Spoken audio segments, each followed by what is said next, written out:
আচ্ছা মানুষ বলো দেখি, রাত্রি কেন কালো? সূর্য বলো কোথা হতে পাইল এত আলো?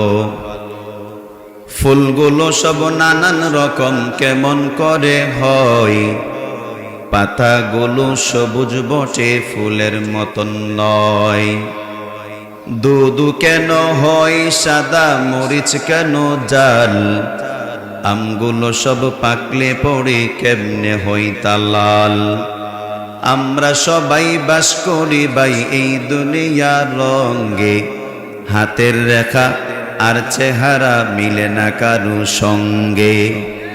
আর মিলে না কথার ধরন আঙ্গুলের টিপ, আর মিলে না কথার ধরন আঙ্গুলের টিপ। মহান আল্লাহ একজন আছেন প্রমাণ হলো ঠিক। ওয়া ইন তাউদ্দু নি'মাতাল্লাহি লা তুহসুহা। রব্বুল আলামিন বলেন, বান্দা আমি আল্লাহ তোমাদের মধ্যে কি পরিমাণ নিয়ামত দান করলাম।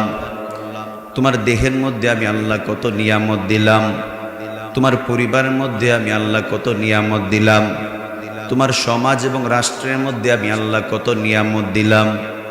এগুলো যদি বান্দা তুমি হাতের আঙ্গুল দ্বারা গুনতে চাও, লা তুহসুহা, এই সমস্ত নিয়ামতগুলো হাতের আঙ্গুলের করাতে গনে গনে শেষ করতে তোমরা পারবা না।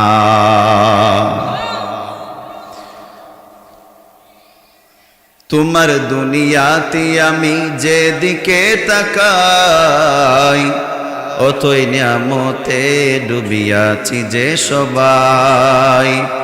কাকুকিলের সুরে শুনি তসবিহ কলরব, তসবিহ কলরব, তসবিহ কলরব। আল্লাহ আমার রব, এই রবি আমার সব।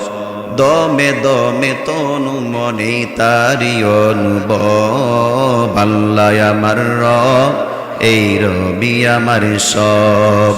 আল্লাহ আমার রব, এই রবি আমার সব। হাজারো নিয়ামত দ্বারা আল্লাহ পাক রব্বুল আলামিন দুনিয়াকে সুন্দর করে সাজিয়েছেন। ও বান্দা, সেই নিয়ামতগুলোর উপরে তুমি ভালো করে একবার খেয়াল করে দেখো। এই নিয়ামতগুলোকে আমি আল্লাহ পাক তোমাদের জন্যই আমি একমাত্র নির্ধারণ করে রাখলাম। খলিকাত লাকুমুদ দুনিয়া ওয়া আনতুম খলিকতুম লিল আখিরাহ। আল্লাহ পাক রব্বুল আলামিন বলেন, বান্দা